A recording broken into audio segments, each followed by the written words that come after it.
मराठी भाषिक भक्त समाजास सहज समजावे म्हणून हिंदी भाषेतून मराठी भाषेत रूपांतरित करण्यात आलेला आहे.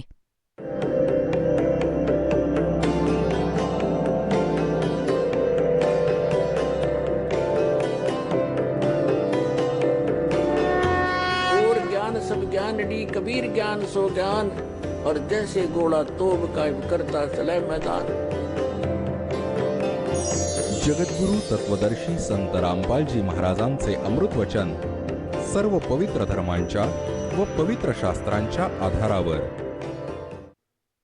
तर सांगायचा भाव हा आहे की हा केवळ 21 ब्रह्मांडांचा स्वामी आहे क्षरपुरुष, आणि अक्षरपुरुष 21 ब्रह्मांड 7 शंख ब्रह्मांडाचा राम आहे. 7 शंख ब्रह्मांडाचा स्वामी आहे, मालक आहे. आणि परमक्षर ब्रह्म, पूर्ण परमात्मा, उत्तम पुरुष तू अन्यः, तो कबीर देव जो आहे परमक्षर ब्रह्म, तो असंख्य ब्रह्मांडांचा राम आहे, मालक आहे, स्वामी आहे. तर आता काय सांगतात? रमता राम जपो रे प्राणी, अब तो सुन ले राम कहानी. कच्छ मच्छ कूरम ना होते, धौल धरनी नहीं ध्यानी. चंद सूरज दो दीपक ना थे पवन और पानी. भाई कच्छ मच्छ ये कूरम ना होते, धौल धरनी नहीं ध्यानी. चंद सूरज दो दीपक ना नहीं थे पवन और पानी. ब्रह्मा विष्णु महेश नहीं होते, नहीं लक्ष्मी नहीं गौरज रानी. सावतरी नहीं सनकादिक तब होते अलख बिनानी. पुण्यात्म्यांनो, तुम्हाला दासाने आत्ता तुम्हाला सांगितले होते की परमात्मा चांगल्या आत्म्यांना भेटतात, हे त्यांचे विधान आहे. आणि ते सतलोकात राहतात, तिथून गती करून येतात, चांगल्या आत्म्यांना भेटतात आणि आपल्या महिम्याचा स्वतःच आपल्या अमृतवाणीने बोलून बोलून उंच स्वरात कवितांच्या माध्यमातून, दोह्यांच्या माध्यमातून, शब्दावलीच्या माध्यमातून एका कवीप्रमाणे आचरण करत ते आपल्या ज्ञानाचा प्रचार करतात. आणि त्यांच्याकडून प्राप्त ज्ञानाला संत पण त्याच प्रकारे त्या परमात्म्याचा महिमा ऐकवतात. तर परमात्मा सांगतात, चारों युग में मेरे संत पुकारे, कोक कहा हम हेल रे. हीरे माणिक मोती बरसे, ये जग चुगता डेल रे. परमात्मा स्वतः येऊन सांगून गेले होते 600 वर्षांपूर्वी आपल्या अमृतवाणीत, कबीरवाणीत, की 4ही युगात आम्ही येतो आणि आमच्या प्रिय आत्म्यांना हे यथार्थ ज्ञान ऐकवतो. आणि ते माझ्याकडून प्राप्त ज्ञानाला माझ्याशी परिचित महापुरुष पण माझे संत याच ज्ञानाचा पुढे प्रचार करतात. छाती ठोकपणे जागोजागी जाऊन सत्संग करतात. तर काय सांगतात की 4ही युगात परमात्मा येतात. सतयुग में सत सुकृत कह टेरा, त्रेता नाम मुनिंदर मेरा. द्वापर में करुणा में कहाया, कलयुग नाम कबीर धराया. चारों युग में मेरे संत पुकारे, कोक कहा हम हेल रे. हीरे माणिक मोती बरसे, यो जग चुगता डेल रे. परमात्म्याने म्हटले आणि माझ्याशी परिचित सर्व संत ते पण हेच सांगत आहेत की आम्ही यथार्थ ज्ञान, यथार्थ ती भक्ती विधी पसरवत आहोत, खुले आम मोठमोठ्याने ऐकवत आहोत. तुम्ही आमच्या या ज्ञानाला न ऐकून जे आम्ही सत्साधनारूपी आणि सत्ज्ञानरूपी हिरे आणि मोती तुमच्यावर उधळत आहोत, तुमच्या पुढे टाकत आहोत, तुम्ही लाथाडून पुढे जाता आणि तुम्ही अन्य उपासना करता आहात, अन्य देवतांची जी शास्त्रविधीला त्यागून मनमानी आचरण आहे, ज्याच्याविषयी श्रीमद भगवद्गीता अध्याय नंबर 16च्या श्लोक 23 व 24 मध्ये सांगितलं आहे की शास्त्रविधीला त्यागून जे मनमानी आचरण करतात अर्जुन, त्यांना नाही कोणतं सुख मिळतं, ना त्यांची सिद्धी होते व नाही त्यांची कोणती गती होते. व्यर्थ, युजलेस. यासाठी तुझ्यासाठी अर्जुन कर्तव्य आणि अकर्तव्याच्या व्यवस्थेत कोणती साधना करायला पाहिजे, कोणती भक्ती केली पाहिजे आणि नाही केली पाहिजे, यासाठी सद्ग्रंथांनाच प्रमाण मान. कोणत्या लोकवेदांवर, दंतकथेवर विश्वास नको ठेवू. तर जितके पण परमात्मा सांगत असत की तुमचे जे धर्मगुरू आहेत, कबीर परमेश्वरजी सांगत असत की तुमचे जितके धर्मगुरू आहेत हे चुकीचा ज्ञान प्रचार करत आहेत, तुम्हाला सद्भक्ती नाही सांगू शकत आहेत. आणि आम्ही सद्भक्ती सांगत आहोत तर तुम्ही याला लाथाडून ती साधना करत आहात जी ना तर तुम्हाला सुखी करू शकते, ना तुमच्या भविष्यात येणाऱ्या संकटांना नाही टाळू शकत. तुमच्या प्रारब्धात, तुमच्या नशिबात जे लिहिले आहे, तुमचे कष्ट, त्याचे निवारण नाही करू शकत. तर ते तुम्ही रिकामी ओजीच वाहत आहात, दगडगोठे एकत्र करत आहात, त्यांना हिरे आणि मोती जाणून. ही तुमची मोठी चूक आहे. या दगडगोट्यांना जेव्हा तुम्ही पुढे जाऊन घेऊन जाल डोक्यावर ठेवून, आणि जिथे याची किंमत होईल तेव्हा तुम्हाला समजेल की तुम्ही दगड उचलून आणलेत, गोटे उचलून आणलेत, लाल हाती लागला नाही. तर काय सांगतायत? चारों युग में मेरे संत पुकारे, कोक कहा हम हेल रे।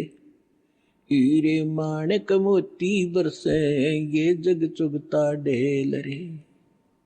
की आम्ही सत्साधना, सद्भक्तिरूपी हिरे मोती तुमच्यावर उधळत आहोत, आणि तुम्ही पण दगड गोटे म्हणजे अन्य उपासना करण्यातच मग्न आहात. त्या देवी देवतांची पूजा करतात जे तुम्हाला कधी सुख नाही देऊ शकत. ते स्वतः सुखी नाहीत. त्यांचा अस्थायी जीवनकाळ सगळ्यांचा, सगळे नाशवान आहेत, तरी पकडून पकडून फिरत आहात. समर्थाला शरण जा, मग तुम्ही सुखी होऊ शकाल. समर्थ का शरणाग हो, रंग होरी हो, वाई कदे न हो ए काज राम, रंग होरी हो. सांगतात समर्थांची शरण घ्या, ग्रहण करा, मग कधीही तुमच्यावर कोणतेही संकट नाही येणार. जर तुम्ही मर्यादेत राहाल. पर भी लेन जात है दुनिया, हमरा ज्ञान किने ना सुनिया.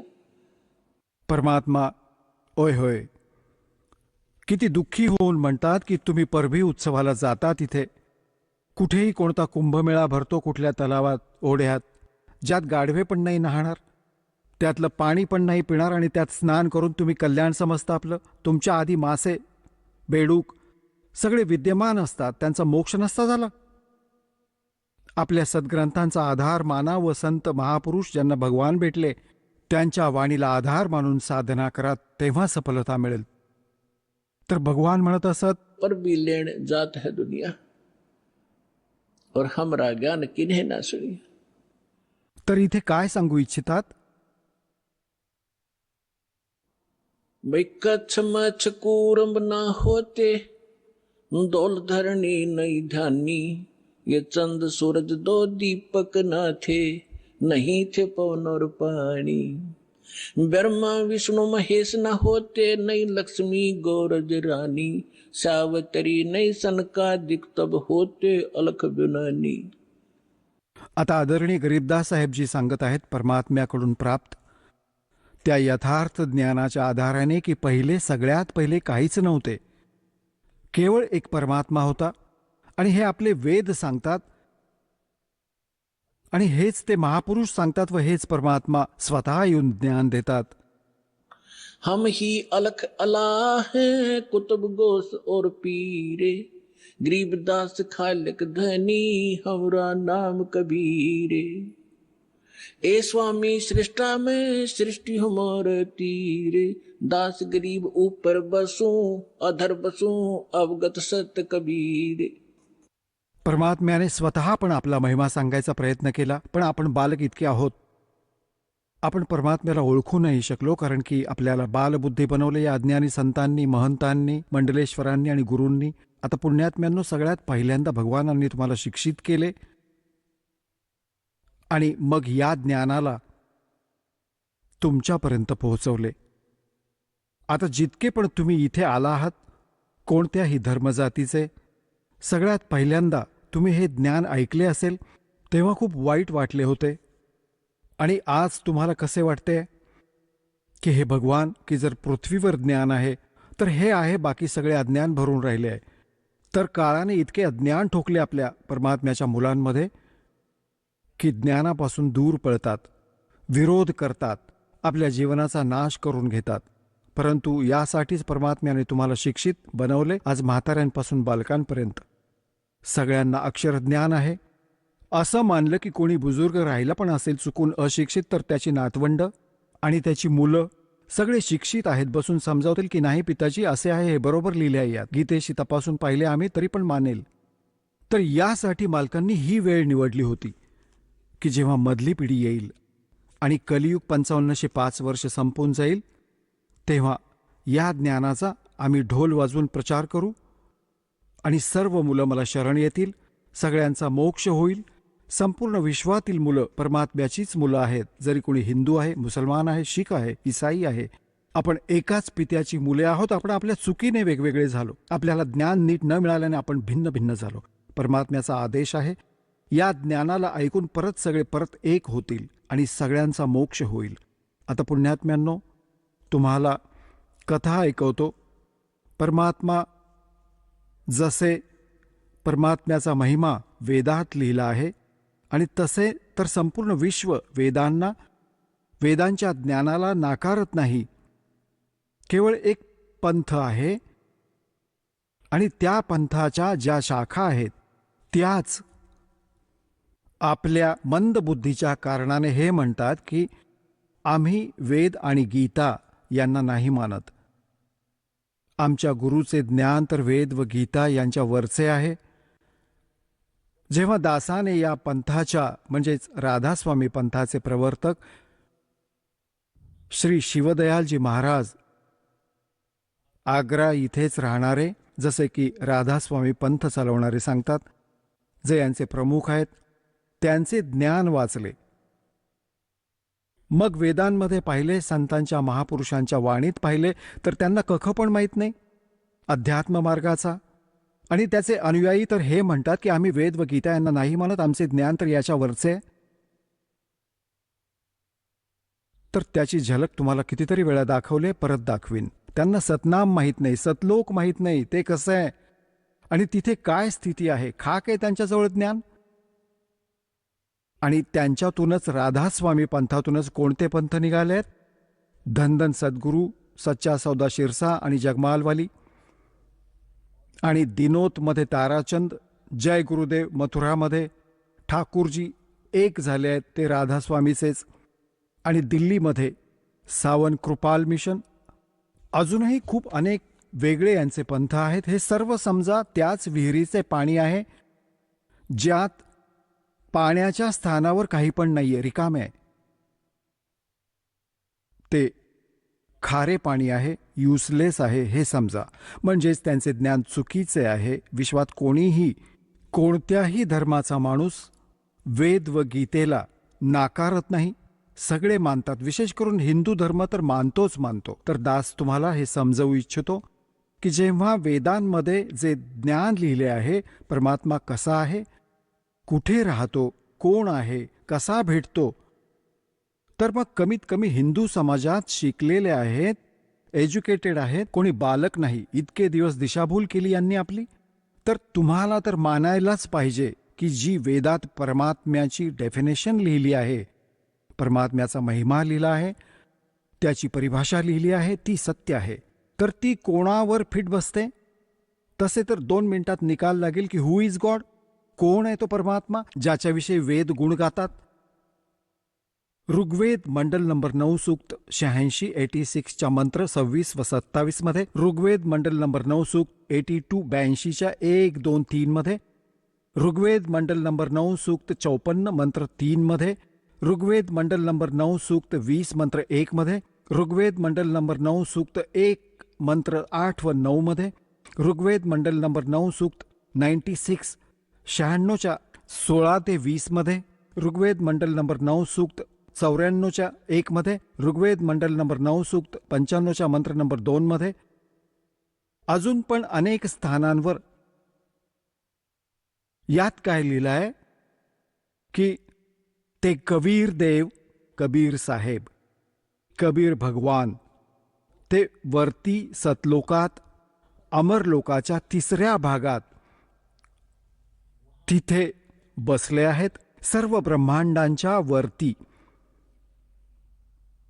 भवनो सर्वो भवनोपरी तिष्ठती, सगळ्या ब्रह्मांडांच्या सगळ्या भवनांच्या वरती विराजमान आहे व तो सिंहासनावर बसला आहे. जसे राजे असतात, राजे बसतात, राजासारखा आहे, दिसायला मनुष्य सदृश्य आहे आणि तिथून गती करून येतो.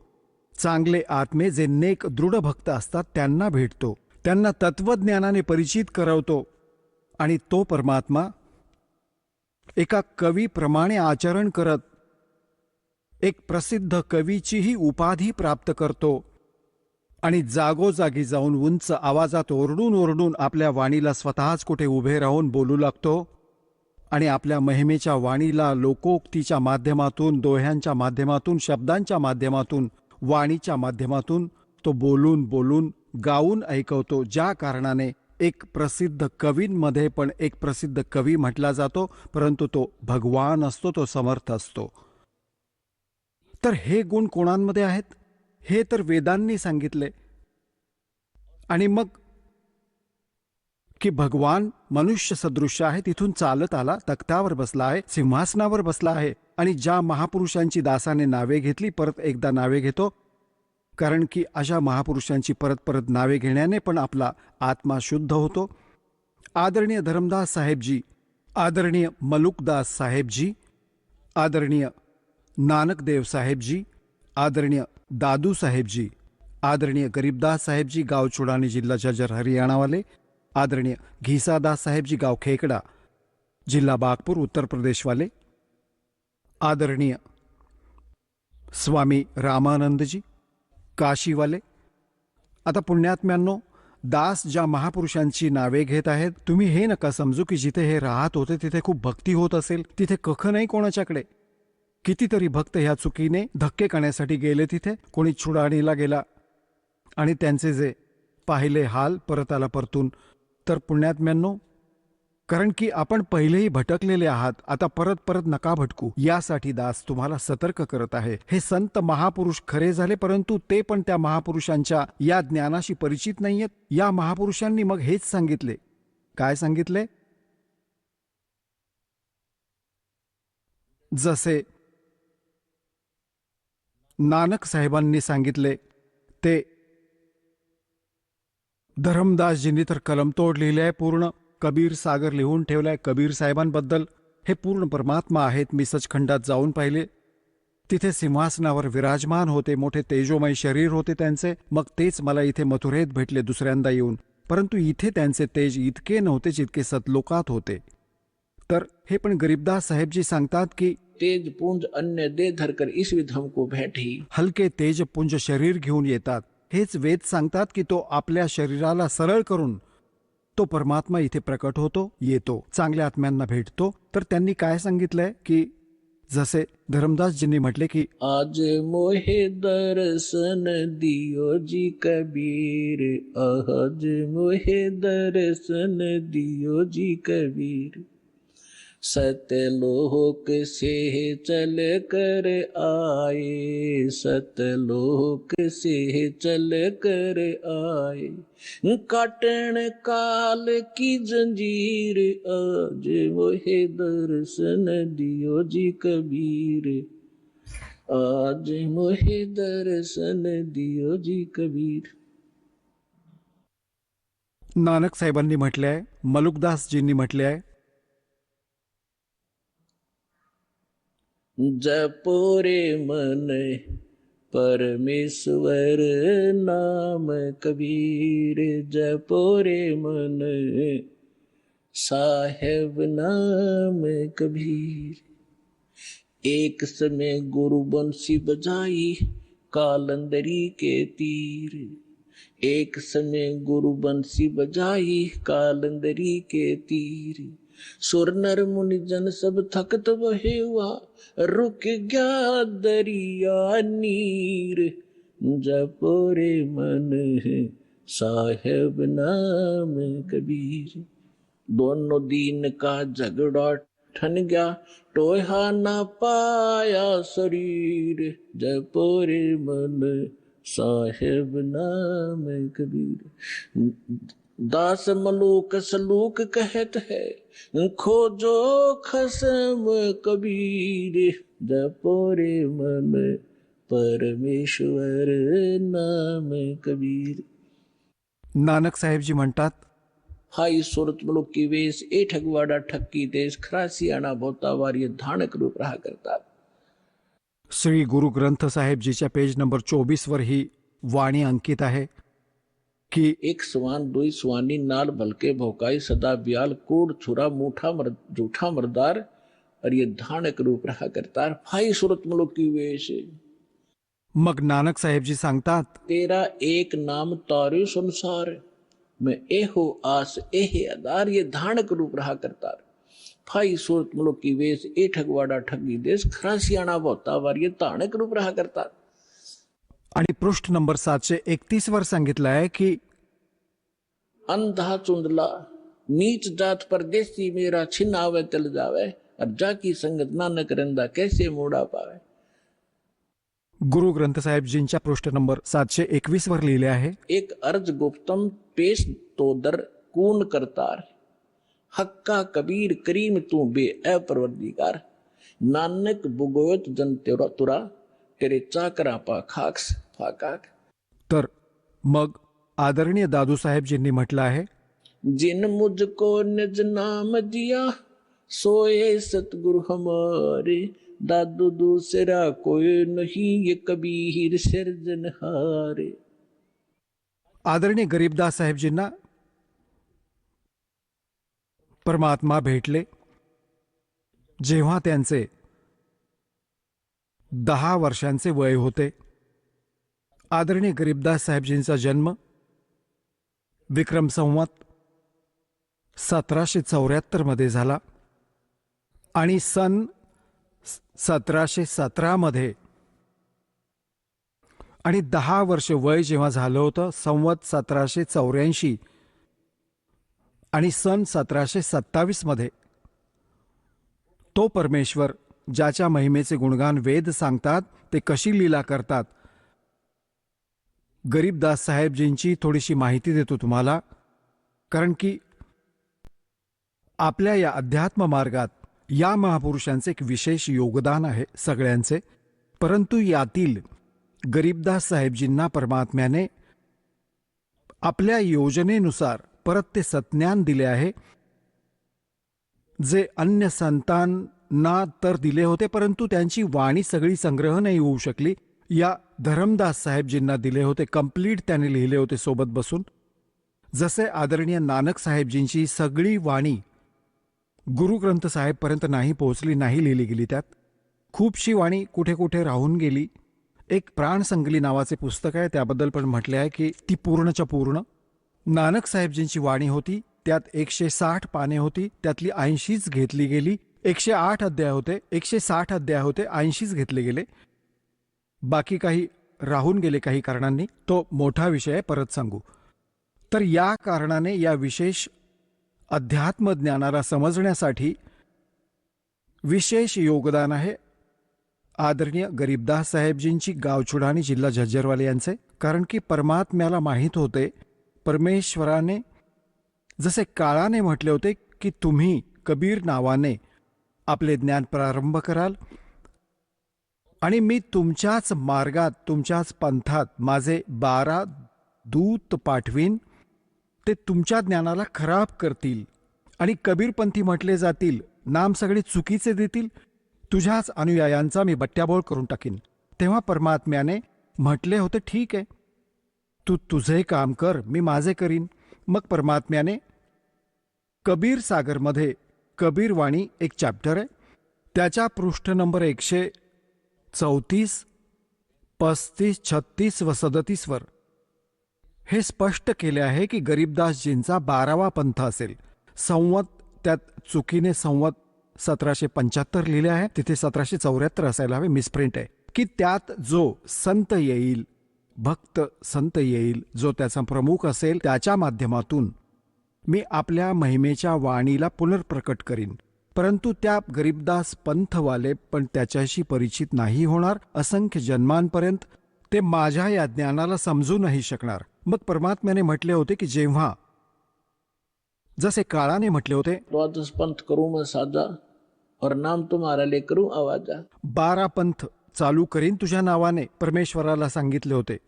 और द्वादश पंथ नाम जो ले ही सो मेरे मुख में आन समोई, और अनेक पंथ चलाऊं. त्यांच्याहून वेगळे हे राधास्वामी, धनधन सद्गुरू, जय गुरुदेव आणि हे ठाकूरजी, दिनोदवाले, हे ताराचंद, हे अजून अनेक पंथवाले आहेत. और अनेक पंथ चलाऊं, या विद जीवों को भरमाऊं.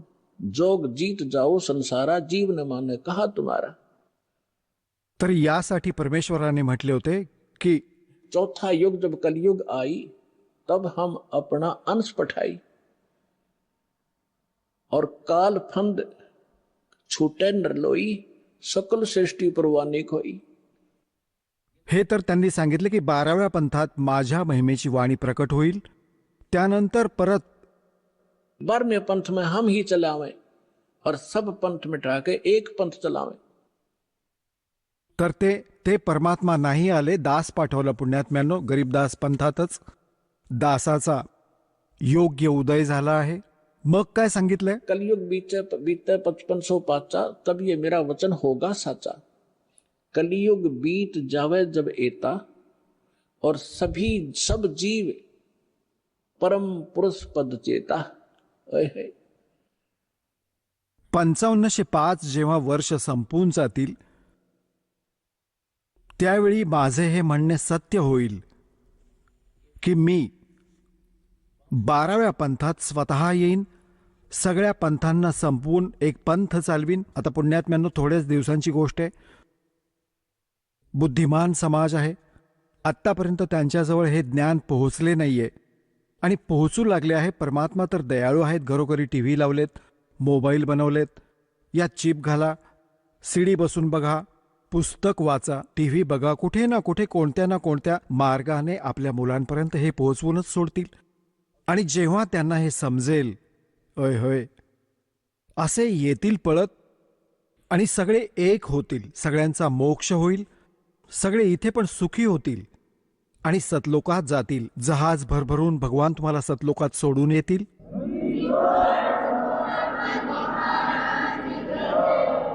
तर इथे प्रसंग जो चालू होता, इथे जो प्रसंग चालू आहे की गरीबदासजी जे आहेत त्यांचे विशेष योगदान आहे. यासाठी त्यांची थोडीशी हिस्ट्री ऐकवीन, कारण की तुम्हाला परमात्मा ओळखण्यास सोपे होईल. सगळे वेद सांगतात आणि सगळे परमात्मा प्राप्त संत गुण गातात. तर मग भगवानाला ओळखण्यात तुम्हाला कोणता धोका नाही होणार, उशीर नाही होणार आणि दृढ होऊन जाल. मग हवे तर कोणी ब्रह्मा विष्णू महेश पण येऊन तुम्हाला भ्रमित करण्याचा प्रयत्न करतील. तुम्ही त्यांचे म्हणणे मानू नाही शकणार. दास इतका तुम्हाला दृढ करू इच्छितो. आता जो प्रसंग चालू आहे की गरीबदासजी जेव्हा 10 वर्षांचे झाले, गरीबदासजींची थोडी हिस्ट्री ऐकवतो इथे. त्यांची जीवनलीला थोडीशी ऐकवतो, ती पर्याप्त होईल तुमच्यासाठी. गरीबदासजी गाव करोंथा, जिथे आपला आश्रम आहे, सगळ्यात पहिल्यांदा 1999 मध्ये तिथूनच स्टार्ट केले होते. 2006 मध्ये ते करोंथा कांड या दुष्ट लोकांनी केले होते. ते तिथे काही हरकत नाही, आम्ही परमात्म्याने आम्हाला इथे सफलता मिळवून दिली. आम्हाला तर आपला प्रचार करायचा आहे. हवं तर कुठे जंगलात बसून गुणगाव भगवानाचे, मुलांपर्यंत ज्ञान पोहोचलं पाहिजे. तर करोंथा गावचे ते मूळ निवासी होते, त्यांचे वडील, आणि त्यांचं लग्न झालं होतं गावछोडानी, जिल्हा झज्जर, हरियाणामध्ये. आणि गाव करोंथा आहे जिल्हा रोहतकमध्ये. तर इथे त्यांच्या आजोबांच्या छुडाणीमध्ये, म्हणजे गरीबदासजींच्या आईला कोणी भाऊ नव्हता, ज्या कारणाने त्यांच्या आजोबांनी, त्यांचे वडील श्री बलरामजींना, त्यांचे धनखड गोत्र आहे, आपल्या घरी छुडाणीमध्ये घर जावई म्हणतात की आपल्या जावयाला तिथे ठेवून घेणं, त्याला घर जावई म्हणतात. तर सगळी संपत्ती त्यांना दिली. आपल्या मुलीला म्हणजे त्यांच्या जावयाला त्यांची जवळजवळ 2500 बिघा, जसे राजस्थानात बिघा असतो, तर 2500 बिघा पहिले बिघेच होते इथे, पण नंतर हे झाले इथे एकर. तर 2500 बिघा जमीन होती. इतके मोठे शेतकरी होते. आजच्या 1400च्या जवळ, पावणे 1400च्या जवळ एकर जमीन होते त्या 2500 बिघ्यांची. तर सर्व संपत्तीचे वारस मग गरीबदासजीच होते. 10 वर्षांचे बालक होते. त्यांचे वडील म्हणजे आजोबा तोपर्यंत तिथे बरोबरच होते. तर त्यांच्याकडे जवळजवळ 150 गायी होत्या. गायरान, कारण की त्यांची शेतं खूप मोठी होती, गायी ठेवत होते.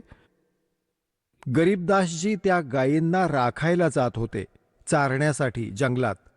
त्यांच्याबरोबर अन्य गावातले काही त्यांचे शेतकऱ्यांकडे जे भाड्यावर गुराखी होत असत, आणि काही अन्य गाववाले पण आपल्या गायींना त्यांच्या शेतात चारण्यासाठी बरोबर जात असत. संवत 1784 म्हणजे सन 1727 आणि फाल्गुन उतरती द्वादशी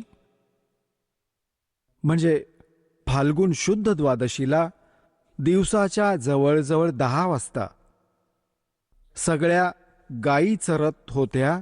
काही बसल्या होत्या झाडाखाली. जांडी त्या साईडमध्ये, जसे राजस्थानात जांड होतात ना, जांडिया, अशी स्थिती होती त्या क्षेत्राची त्यावेळी, जे आज खूपशा क्षेत्रात राजस्थानात. तर जिथे जांडी जास्त असायची त्या जांडींच्या जवळ बसली होती. आणि एक रस्ता आहे, गाव कबलाना आहे, छुडाणीच्या सीमेलगत.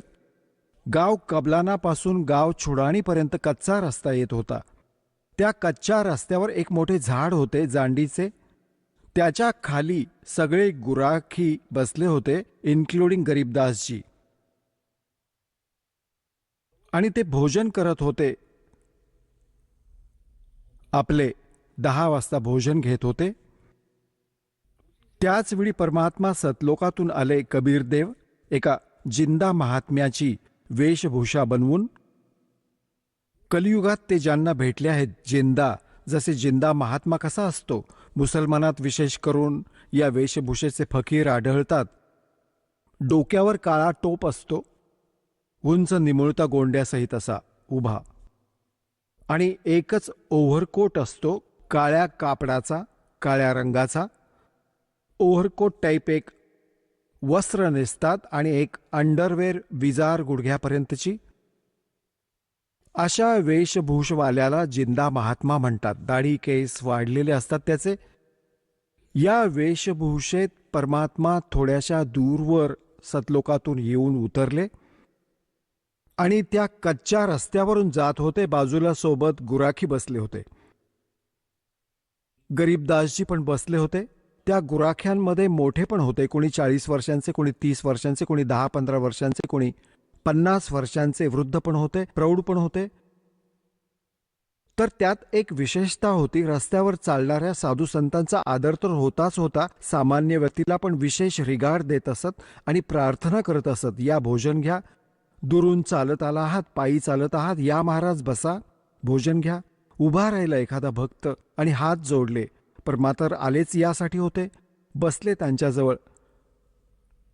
तेव्हा म्हटले की भोजन घ्या. परमात्म्याने म्हटले, कबीर परमेश्वराने, त्या परमक्षर ब्रह्मने, की बाबा भोजन तर मी करून आलोय माझ्या गावातून. गुराख्यांनी विचारले, तुमचं गाव कुठे महाराज? तुमचा निवास कुठे आहे? की माझा निवास सतलोकात आहे. सतलोक नाव आहे माझ्या निवासाचं. आता त्यांनी विचार केला, असेल कोणतं तरी गाव, सतलोक नाव असेल त्याचं. तर महाराजी भोजन घ्या. परमात्मा म्हणाले, भोजन नाही करणार, पोट भरून जेवण करून आलोय. दूध तर प्यावंच लागेल तुम्हाला. आमच्याकडे अशा गायी आहेत, आत्ता 5 मिनिटामध्ये दूध काढून देतो, अशा शांत गायी पण आहेत.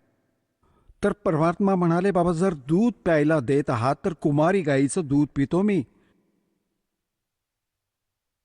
तर सगळे म्हणू लागले, बाबाजी तुझी दूध पिण्याची नियत नाहीये, तुम्ही तर चेष्टा करत आहात, उपहास करत आहात आमचा.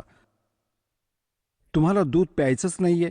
परमात्मा म्हणतात, पिऊ इच्छितो, काढा, कुमारी गायीचं दूध पितो मी बाबा. तर गरीबदासजी उभे राहिले.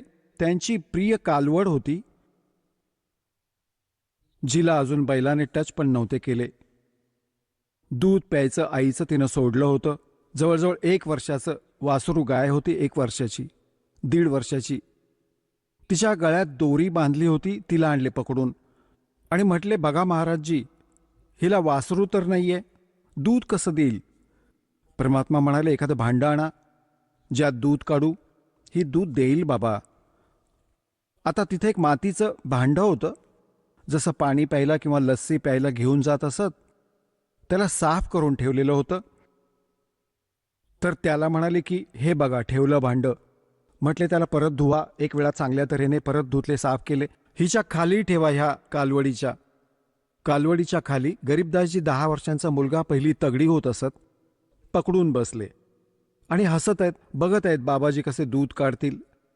आता परमात्म्याने वासरू गाईच्या कमरेवर थाप मारली. लांब लांब आचळ झाले आणि दुधाची धार वाहू लागली. जेव्हा ते पात्र भरले, आपोआप दूध बंद झाले. गरीबदासजी आश्चर्यचकित की बाबाजी मोठे शक्तिवान आहेत. आता घ्या महाराजजी, मग प्या. तुम्हीच काढलेत. काही दूध परमात्म्याने प्यायले.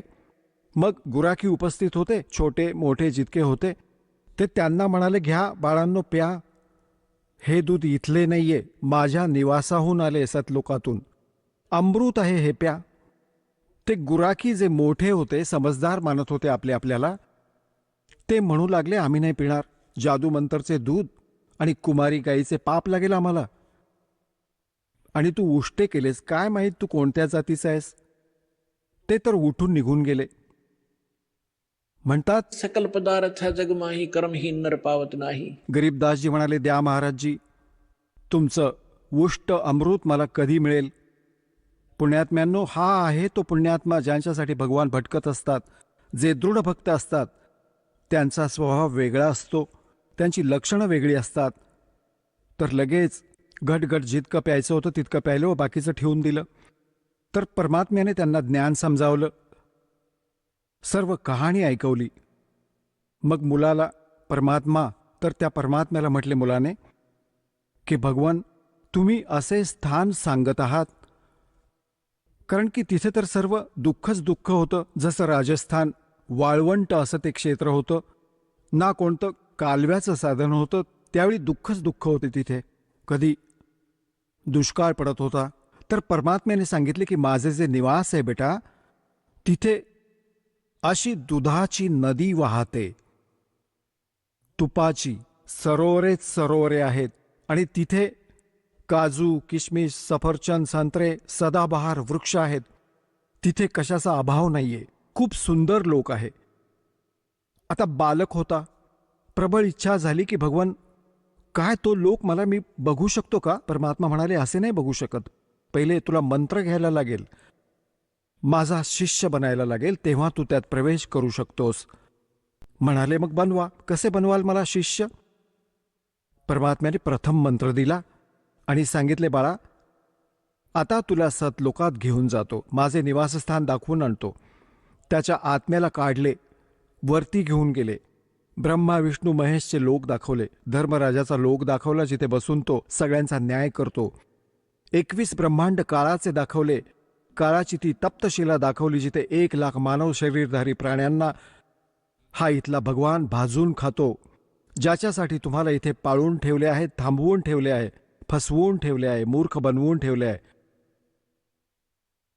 आणि त्या काळाच्या डोक्यावर पाय ठेवून परमात्मा त्याला वर घेऊन गेले. क्षरपुरुष, अक्षरपुरुषाचा लोक दाखवला. त्या परब्रह्मचे 21 ब्रह्मांड दाखवले. मग वर आपल्या सतलोकात 12वे द्वार पार करून सतलोकात पोहोचले, गरीबदासजींना घेऊन. आता इथे काय लीला केली दात्याने? तिथे परमात्मा अन्य रूपात, त्याच चेहऱ्याने एक अन्य रूप सिंहासनावर विराजमान आहेत. डोक्यावर मुकुट आहे, जसा राजा घालतो. खूपच सुंदर मुकुट पांढऱ्या रंगाचा. वरती एक छत्र आहे, खूप सुंदर पांढऱ्या रंगाचे. खूप सुंदर सिंहासन ज्यात हिरे मोती आणि लाल लावलेले होते. पांढऱ्या रंगाचे तो बसला आहे भगवान. परमात्मा सतलोकात बसलेल्या भगवानाच्या एका रोमकूपात करोड सूर्य करोड चंद्रमा मिळवावेत तितका प्रकाश आहे. तर त्याला साधी दृष्टी नाही बघू शकत, दिव्य दृष्टीनेच त्याला बघू शकतात. गरीबदासजींनी पाहिले की भगवान तर हा आहे मालक, हा बसला आहे तख्तावर आणि खूप मोठा घुमट आहे याचा, जसे मंदिरासारखा एक खूप मोठा घुमट आहे ज्याच्या मधोमध भगवान विराजमान आहेत. आता खालून जे जिंदा महात्म्याच्या रूपात परमेश्वर कबीरजी गेले होते त्यांच्याबरोबर ते तिथे जाऊन चौऱ्या उचलून आणि सिंहासनावर बसलेल्या भगवानावर चौऱ्या ढळू लागले. गरीबदासजींनी विचार केला की भगवान तर हा आहे आणि हा बाबाजी याचा कोणी नोकर, सेवादार, कोणी यांचा शिष्य वगैरे असेल. इतका विचार करतच होता तितक्यात ते तेजोमय शरीरवाले भगवान उभे राहिले, सिंहासन सोडले आणि करबद्ध होऊन म्हणाले, भगवान ग्रहण करा आपले सिंहासन. आपल्या ॲब्सेन्समध्ये तुम्ही मला इथे बसवून गेला होतात. कबीर साहेब त्यावर विराजमान झाले आणि ते तेजोमय शरीर उठून चौऱ्या ढळू लागले. जसे भगवानावर मुले करतात, शिष्य करतात, गुरुजींवर असे. गरीबदासजींनी विचार केला, अरे हा भगवान आणि चौऱ्या ढळतोय त्याच्यावर, बाबाजींवर. इतक्यात काय झाले की ते तेजोमय शरीर खालून गेलेल्या जिंदा महात्म्याच्या शरीरात सामावले गेले आणि चौऱ्या आपोआप ढळतायत वरती. ह्या लिलेला पाहिल्यानंतर परमात्म्याने ती सगळी कथा ऐकवली. बाबा मी भगवान आहे. गरीबदास मी छुडाणी, मी काशीमध्ये राहिलो 120 वर्ष. धाणक कबीर नाव होते माझे. मी धाणक रूपात राहत होतो, विणकराचे काम करत होतो. साऱ्या सृष्टीला ज्ञान देण्याचा मी प्रयत्न केला, परंतु या खोट्या लोकांनी माझे चालू नाही दिले आणि सगळी मुले अशिक्षित आहेत. गरीबदासजींनी म्हटले, भगवान मला इथेच ठेवा, मी नाही जाणार त्या घाण लोकात. परमात्म्याने म्हटले की बाळा जायला लागेल, तुझे भाऊ बहीण आहेत, त्यांना कोण सांगेल माझा महिमा, माझा साक्षीदार कोण बनेल. तू साक्षीदार हो, मी तुझ्याबरोबर राहीन. कोणती आपत्ती बाळा तुझ्यावर येऊ देणार नाही. तू मंत्र करत राहा. ह्या गोष्टीला ऐकून म्हणजे ह्या प्रोसेसमध्ये, ह्या साऱ्या घटनाक्रमामध्ये खूप वेळ निघून गेला. तिकडून जे गुराखी होते त्यांनी ते तर सोडून गेले होते, त्याला खूप दूर निघून गेले. 2, 3, 4 तासांनंतर, 5 तासांनंतर त्यांनी पाहिले. तोपर्यंत त्यांच्या लक्षात नाही येऊ दिले परमात्म्याने. त्यांनी म्हटले, अरे त्या मुलीचा मुलगा कुठे आहे तो, त्याचा नंबर आलाय गायी चारायचा. गुराखी काय करत असत, आपली वेळ टर्न लावत असत. 2 तास तू गायींच्या सोबत उभा राहा, आम्ही झोपतो झाडाखाली. तर त्याचा जेव्हा नंबर आला त्याला शोधले की अरे तो कुठे गेला. त्यांना वाटले की बाबाजीच्या जवळ बसला होता. त्याला उठवून बोलावून 2 जण बोलवायला गेले. ते शरीर असे बसले आहे आरामात आणि ते हाका मारत आहेत, अरे गरीबू. गरीबदास नाव होते महापुरुषाचे. गावात नाव बिघडवत असत, मग गरीबू म्हणत असत. गरीबू म्हणू लागले, अरे गरीबू ये, तुझा नंबर आला गाई चारायचा. जवळ येऊन म्हणू लागले, अरे भगतजी उभा राहा. त्यांना वाटले समाधी लावून बसलाय हा. आणि तो बसला, शरीर टिकले होते त्याचे. पकडून हलवू लागले, ए भगतजी उभा राहा. ते पडले तर डोळे उघडे होते, श्वास नाही. ते तर एकदम आश्चर्यचकित झाले. हाका मारल्या दुसऱ्या बरोबरच्यांना की गरीबू मेला, पळत या. त्यांनी सांगितले की जा गावात सांगा, सर्व कथा ऐकवा की एका बाबाजींनी जंतर मंतरचे दूध पाजले त्यामुळे मेला तो. आता गावात पळत गेले. माता पित्यांचा एकटा पुत्र, तो पण 12 वर्ष लग्न झाल्यावर झाला होता, लग्नानंतर. आणि त्याचा मृत्यू ऐकून दोघे अचेत झाले, बेशुद्ध झाले, चक्कर येऊन पडले.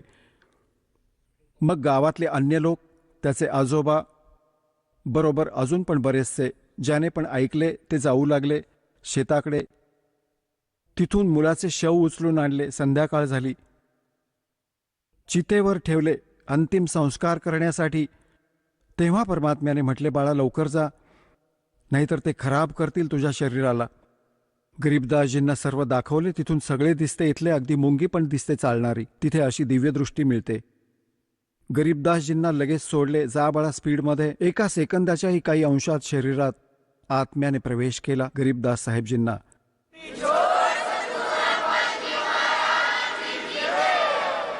चला आता आपण त्या श्रद्धाळूंचे अनुभव जाणून घेऊयात, ज्यांनी जगद्गुरू तत्वदर्शी संत रामपालजी महाराजांकडून दीक्षा प्राप्त केलेली आहे, तसेच त्यांच्याद्वारा सांगितलेल्या भक्ती मार्गावर चालत आहेत. नमस्कार. सतसाहेब. आपलं नाव? किशोर चंद्रकांत जांभळे. आपण कुठून आलात? दिंडोरी, नाशिक. आपला व्यवसाय काय आहे? मी पहिले आर्मीमध्ये होतो, त्यानंतर आता सिक्युरिटीचा जॉब करतो आहे आणि पार्ट टाईममध्ये सलूनचा व्यवसाय करतो आहे. संत रामपालजी महाराजांची गुरुदीक्षा आपण कधी घेतली? संत रामपालजी महाराजांची दीक्षा 28 जुलै 2012ला घेतली. संत रामपालजी महाराजांची गुरुदीक्षा घेण्या अगोदर आपण व आपला परिवार कोणती भक्ती साधना करत होतात? संत रामपालजी महाराजांची दीक्षा घेण्याच्या आधी आम्ही पहिले कानिपनाथांची भक्ती करत होतो. कानिपनाथांची भक्ती याच्यासाठी करत होतो, म्हणजे कमीत कमी 20 वर्ष कानिपनाथांची भक्ती केली. असं वाटायचं का बा कानिपनाथ म्हणजे बा हत्तीच्या कानातून कानिपनाथांचा जन्म झाला आहे. त्याच्यामुळे असं वाटायचं का बा हे नवनाथामध्ये कानिपनाथ म्हणजे एकदम श्रेष्ठ असं वाटायचं आणि कानिपनाथांची भक्ती करायचो. त्यानंतर मग परत ते काही एवढं वाटत नव्हतं का बा चला भक्ती म्हणून भक्ती करायचो. मडीला जायचो, त्यानंतर मडीची जत्रा आली का काठी नाचवायचो, त्यानंतर रेवडी उधळायचो. सगळे असे आमचं मोठा असं समजा का तिथे मोठा कार्यक्रम व्हायचा. त्यानंतर ते झाल्यावर दर कोजागिरी पौर्णिमेला आमच्याकडे सप्तशृंगी मातेचं मंदिर आहे, तिकडे नाशिकहून पायी कावड घेऊन जायचो. कमीत कमी 50-60 किलोमीटर पायी कावड घेऊन जायचो. पायाला फोडी असतो. असं वाटायचं का बा ही कावड नेल्यामुळे आपल्या काहीतरी पापाचं काही पापकर्म कमी होतील या दृष्टी हा विचार ठेवून आम्ही तिथपर्यंत जायचो. पण नंतर जसं ते पण करून बघितलं, त्यानंतर श्री रविशंकरजी यांचं बी काही कॅम्प राहायचे, तिथे बी साधना राहायचे. ते साधना बी करायचो. पूर्ण हातपाय दुखून जायचे, पण असं वाटायचं की नाही इथे बी आपल्याला काहीतरी शारीरिक लाभ होईल या दृष्टिकोनातून त्या ठिकाणी पण जायचो. त्यानंतर शिर्डीच्या साईबाबांना बी जायचो. त्यानंतर हनुमान जयंती आली तर हनुमान जयंतीचा बी उत्सव मोठ्या प्रमाणात साजरा करायचो. आणि गणपती आले तर गणपती बसवायचो. म्हणजे असं कोणतंच हे नव्हतं का बा आपण हे केलं नाही म्हणून. जे आपल्याला वाटलं बा नाही आता ही भक्ती केल्याने हे आपल्याला लाभ भेटेल, हे होईल, पण सगळं करून बघितलं, पण जे काही दुःख राहायचं ते कायम दुःख राहायचं. असं वाटायचं की मग आपण एवढं करतोय तरी पण मग आपल्या दारी आपल्याला दुःख काय येतं. जर कोणताही सीझन आला, काही आला, जसं उन्हाळा, पावसाळा, हिवाळा आला, सीझन बदललं का आम्हाला सर्वांना हॉस्पिटलमध्ये जावं लागायचं. आणि घरामध्ये कायम चिडचिड, कायम हे असं वाटत रोजची कटकट काही ना काही राहायची. पैसा टिकत नसायचा. इकडे असं वाटत बाहेर जाऊ, एखाद्या बाहेर भक्ताकडे पाहू, पण त्याच्याने बी काहीच असं लाभ होत नव्हता. एक दिवस अशी परिस्थिती निर्माण झाली होती का माझं खूप मोठं कर्ज होऊन गेलं होतं. तर मग ते कर्ज असं होऊन गेलं का त्या कर्जाच्या याच्यामध्ये मला झोप पण लागत नसायची. तर मग खूप असं टेन्शनमध्ये माझं जीवन चाललेलं होतं. सर, जसं तुम्ही सांगत आहात की आपण पूर्वीपासूनच परमेश्वराच्या शोधार्थ होते आणि त्यासाठी तुम्ही वेगवेगळ्या स्थळावर, तीर्थस्थळावर जाऊन माथा टेकत होते. तर मला असं विचारायचं आहे की ही जी आपली परमेश्वराची किंवा परमात्म्याची जी काही खोज होती, ही खोज आपली पूर्ण झाली का आणि आपल्याला खरा परमात्मा मिळाला का? हे आज ज्यावेळेस मी पूर्ण हे करत असताना ज्यावेळेस आम्ही म्हणजे घरी माझे मिसेस आणि ते बाया अशा बसलेल्या होत्या आणि एक आमचे गुरुबंधू ज्यावेळेस पुस्तक सेवा करत करत आले, पण परिस्थिती अशी होती की त्यावेळेस माझ्याकडे 10 रुपयेसुद्धा नव्हते. माझ्या मिसेसने 1-1 रुपया गोळा करून एक पुस्तक घेतलं, ज्ञानगंगा म्हणून. ते ज्ञानगंगा पुस्तक घेतलं आणि ते पुस्तक मला म्हणे हे पुस्तक तुम्ही वाचा. तर ते पुस्तक मी आता माझी मिसेस तर काही कोणत्या देवाला धर्माला मानत नव्हती, पण तिला माहिती होतं का कोणीतरी एक संत अशी काही शक्ती आहे का ती शक्ती पूर्ण काम करते किंवा सगळं काही चालवते. पण ती विश्वास ठेवत नव्हती. पण तिने जेव्हा ती मला पुस्तक दाखवलं तर मला म्हणे की बुवा एक पुस्तक मी घेतलं आहे 10 रुपयाचं, ज्ञानगंगा म्हणून आहे, तर ते मला जे काही प्रश्न होते त्या प्रश्नाचे उत्तर या पुस्तकामध्ये आहे. तर मग मला म्हणे हे तुम्ही वाचा म्हणे, हे वाचलं मग आपल्या घरात काहीतरी वाटेल बा, याच्यामध्ये काहीतरी पुस्तकामध्ये आहे, तुम्ही वाचा. मग ते पुस्तक जेव्हा मी वाचायला सुरुवात केली तर पुस्तक वाचता वाचता मला फक्त एवढंच वाटत होतं का बा माझं हे कर्ज आणि हे माझं हे दुःख कधी दूर होईल एवढंच मला वाटायचं. पण जेव्हा पुस्तक वाचायला घेतलं तर हळूहळू ते पुस्तक वाचत त्यानंतर त्याच्यावर पाठीमागं काही चॅनल्स दिलेले होते. त्या चॅनल्सवर संत रामपालजी महाराजांचे काही सत्संग लागायचे. तर मग ते सत्संग बी बघायला लागलो. सत्संग आणि पुस्तक असं दोन्ही वाचायला लागलो. पुस्तक आणि सत्संग वाचता त्याच्यातलं मला एक कळालं. मग ते जे गुरुबंधून ते पुस्तक घेऊन आले होते, मग त्याच्यावर नंबर होता. त्या नंबरला मी कॉल केला आणि त्यांना बोलून घेतलं का म्हटलं आम्हाला हे पुस्तकाची पूर्ण माहिती द्या. मग त्याने एक दिवस येऊन आम्हाला पूर्ण माहिती दिली. ती माहिती दिल्यानंतर मग मी एकटाच मग घरच्यांना काही बोललो नाही, मी एकटाच गेलो होतो. मग बरवाला इथे गेलो त्यांच्याबरोबर. मग बरवाल्याला गेल्यानंतर मग तिथे सांगितलं का बा त्यांचे काही असे नियम होते का, असे काही नियम होते का. त्याच्यामध्ये त्यांनी सांगितलं का तुम्हाला हे असे नियम राहतील. तर म्हटलं मला नियम सगळे माहिती आहे, पण मग नियम मान्य केले आणि मी तिथे संत रामपालजी महाराजांची नामदीक्षा घेतली. सर, तुम्ही आता असा उल्लेख केला की संत रामपालजी महाराजांचे काही नियम होते आणि ते नियम आपण मान्य केले. तर असे संत रामपालजी महाराजांचे काय नियम आहेत जे तुम्ही मान्य केलेत? संत रामपालजी महाराजांचे नियम असे होते का बा आपण तंबाखू खायचे नाही, गुटखे खायचे नाही, विडी सिगारेट प्यायचे नाही, नॉनव्हेज खायचं नाही, दारू प्यायची नाही, हे सर्व काही नियम होते. आणि याच्या आधी म्हणजे मी हे सर्व काही करत होतो. खूप सोडायचं हे व्यसन सोडायचा मी प्रयत्न केला होता, पण माझं काही व्यसन काही सुटत नव्हतं. पण आता त्यांनी जे नियम सांगितले ते नियम म्हटलं मग, आणि मी पहिले आर्मीमध्ये असल्यामुळे मग ते काय मला सर्व व्यसनाने मी जडून गेलेलो होतो. आणि याच्यातून जेव्हा मला नियम सांगितले तर मी म्हटलं मला हे सर्व नियम मान्य आहे. आणि त्यानंतर मी सर्व नियम मान्य करून मग मी मध्ये नामदीक्षा घ्यायला गेलो. सर, जसं तुम्ही सांगत आहात की संत रामपालजी महाराजांचे जे काही नियम आहे एक समाज सुधारासाठी नियम आहेत. जसे की कुठल्याही प्रकारचं व्यसन माणसांनी करायला नको, त्याचप्रमाणे मटण, मांस, मच्छी या गोष्टीचा त्याग करायला हवा, म्हणजे एक प्रकारे सात्विक जीवन माणसाने जगायला हवं आहे. तर हे नियम आपल्याला पटले आणि आपण संत रामपालजी महाराजांची नामदीक्षा घेतली. तर जेव्हा आपण सद्गुरू संत रामपालजी महाराजांच्या शरणात आलात त्यानंतर आपल्या आयुष्यामध्ये काय चेंज आढळला? संत रामपालजी महाराजांचं जेव्हा मी नाम घेतलं आणि नाम घेतल्यानंतर ज्यावेळेस सगळ्यात पहिले तर मला जसं तिकडनं आल्यानंतर माझं सगळ्यात पहिलं घरातले सगळे दवाखान्याचे रोगराई निघून गेली. आणि रोगराई गेली म्हणजे असं का मग मी नामदीक्षा घेऊन आल्यानंतर माझ्या सर्वांना घरातल्यांना, माझे मिसेस, माझ्या मुलांना घेऊन मग मी त्यांना बी नामदीक्षा दिली. आणि त्यांना बी नामदीक्षा दिल्यानंतर आमच्या घरातला पूर्ण दवाखान्याचा खर्च, म्हणजे दवाखाना कोणी आजारीच पडला नाही, म्हणजे ते एक आम्हाला लाभ झाला. आणि असे खूप लाभ आहे. परत आमच्या एक छोट्याशा घरामध्ये राहत होतो, पण परमात्माच्या कृपेने आज 1.5 गुंठ्याच्या प्लॉटमध्ये माझं मोठं म्हणजे चांगल्या प्रकारे बंगल्याचे काम झालं, गाडी आली. जे काही स्वप्न होते ते स्वप्न या मार्गात आल्यानंतर पूर्ण झालं. आणि सगळ्यात मेन महत्त्वाचं म्हणजे असं का या मार्गामध्ये आल्यानंतर मला तर कधी माहीत नव्हतं का मोक्ष काय असतो, किंवा मोक्ष तर कधी विचारही केला नव्हता का आपल्याला मोक्षाचा मार्ग काही कुठे भेटेल म्हणून.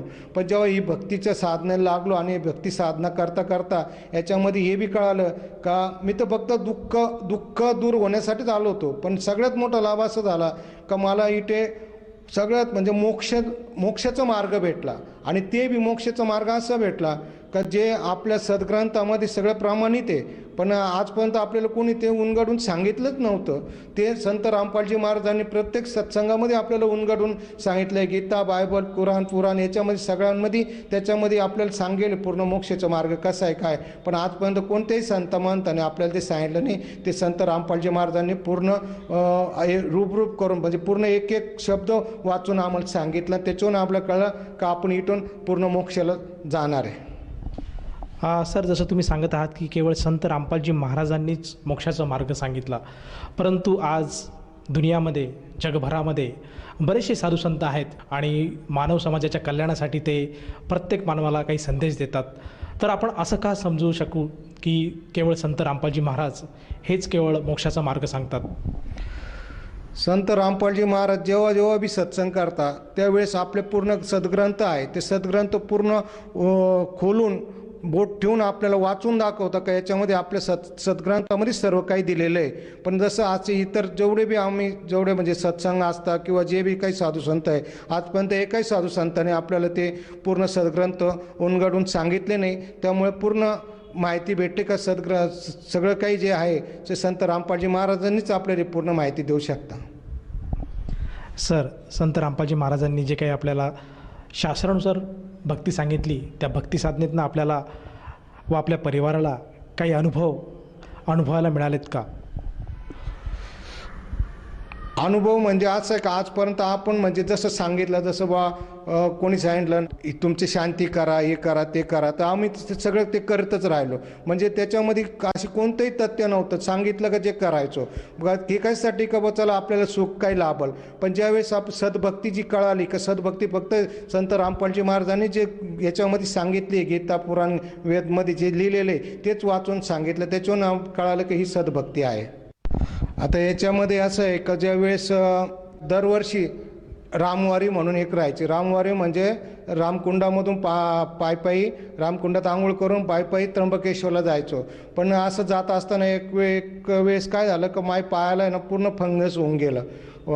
त्याच्याने पाय माझे पूर्ण खराब होऊन गेले. पण ज्यावेळेस मी संत रामपालजी महाराजांचं नामदीक्षा घेतली तर त्याचं माझं पूर्ण फंगस म्हणजे व्याधी माझी पूर्ण निघून गेली. पूर्ण पाय माझे चांगले होऊन गेले आणि कोणतेही गोळी औषध काही घेतलं नाही. याच्या आधी मी पूर्ण त्यांच्यावर खूप क्रीम हे ते खूप म्हणजे पायाला अशा शीतपळसाचं सालून निघतं ओलून निघतं त्या पद्धतीने माझे पाय ओलून निघायचे.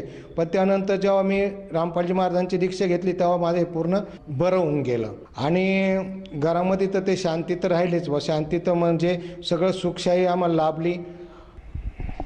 सर, जसं तुम्ही सांगत आहात की संत रामपालजी महाराजांच्या शरणात आल्यानंतर आपल्या जीवनामध्ये अमूल्य असा बदल झाला.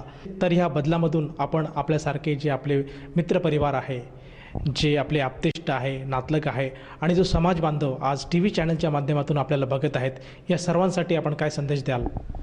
माझे मित्र दोस्त परिवार आणि समाज बांधव जे काही TVवर जे आता बघताय त्यांना एकच विनंती करेल का संत रामपालजी महाराजांची लवकरात लवकर नामदीक्षा घ्या आणि आपला पूर्ण मोक्ष मिळवा.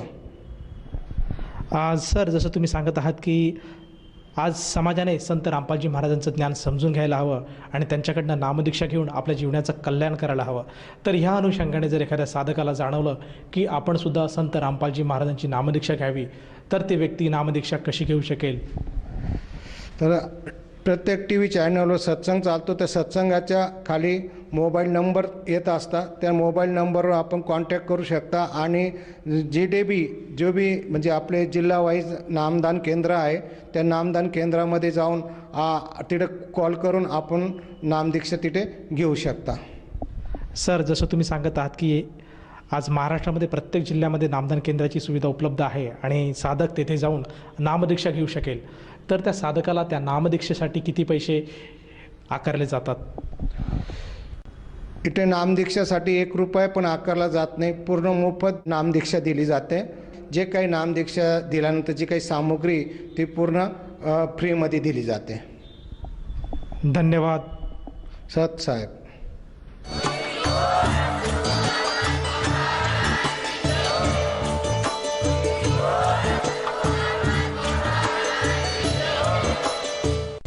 आपण ऐकत होता जगद्गुरु तत्वदर्शी संत रामपालजी महाराजांचे मंगल प्रवचन.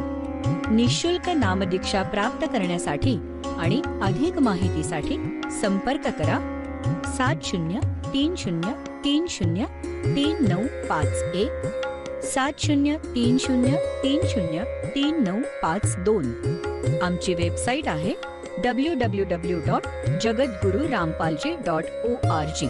सर्व पवित्र धर्मांच्या व पवित्र शास्त्रांवर आधारित प्रमाणित अनमोल पुस्तक ज्ञानगंगा किंवा जगण्याचा मार्ग यापैकी कोणतेही एक पुस्तक निःशुल्क मागवण्यासाठी आम्हाला आपले पूर्ण नाव, पूर्ण पत्ता, पिनकोड सहित आणि फोन नंबर लिहून 7030303951 7030303952 नंबरवर SMS करू शकता किंवा आम्हाला 7030303950 नंबरवर